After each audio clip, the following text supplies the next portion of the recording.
My name is Lester. Welcome to Visionary Thinking, where we inspire you to be your very best each and every day. Today I have a story for you. The story is told about a missionary. He was in a distant, faraway land. And when he got there, he was given a car to assist him with his movement. Now there are cars and there are cars. This was not your best car. They explained to him that the car had a problem. In order for it to start, he had to do a push start, or it was a standard car, a manual car, in which you had to move the gas pedal and the clutch, thus allowing it to come to life based on the momentum.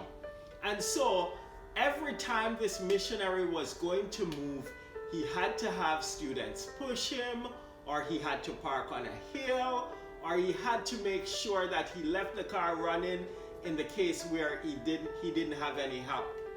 It so happened that after 2 years of putting up with this car, he was reassigned. But just before he was reassigned, he was given the new missionary his orientation. And so he showed the new missionary the cottage, he showed the new missionary the school, he showed the new missionary the church, and finally he brought him to the car. He explained to the new missionary, listen sir, this is not a perfect car, you're going to have some challenges, but the major thing you'll find about this car is the fact that you can't go in and start it. You are going to have it pushed, or you're going to have to leave it running, or you're going to have to park on an incline so that you get that momentum to have it jump started. The man knew a little bit about cars, and so without saying a word, this new missionary popped the hood, looked at the battery terminal, only to realize that some little wire was loose. He fiddled with it a bit, went in the car, turned it over, and sure enough, it started. The former missionary had his mouth aghast. He was like, what did you just do? He said, well, you see, the wire to the battery terminal was a little bit loose. And so once I corrected that problem, the car was good to go. The missionary learned a very valuable, important lesson from that. He realized right there and then that the problem that he was putting up with for 2 years could have easily been solved by just tinkling with that wire under the hood. Today, you may be putting up with a problem that if you just gave it some time and attention, you would find that you could solve it.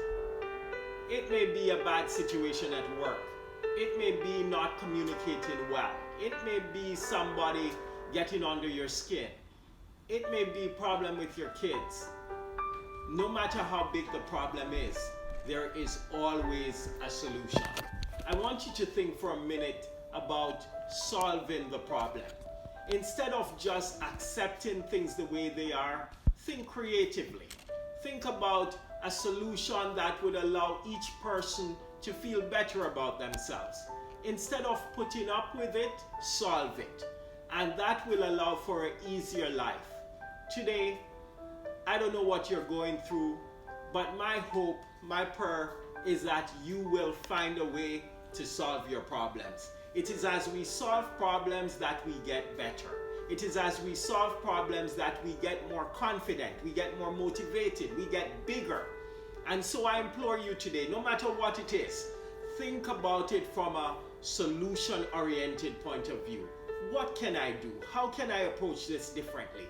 How can I make myself bigger, better, stronger, faster, to ensure that you are living your best quality life? You're not just existing, you're not just putting up with whatever is thrown your way, but you're thinking creatively and you're seeking to be better and you're seeking to solve your problems, thus enabling you to have a better life.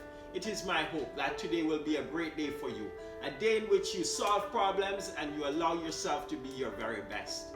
Have a good day.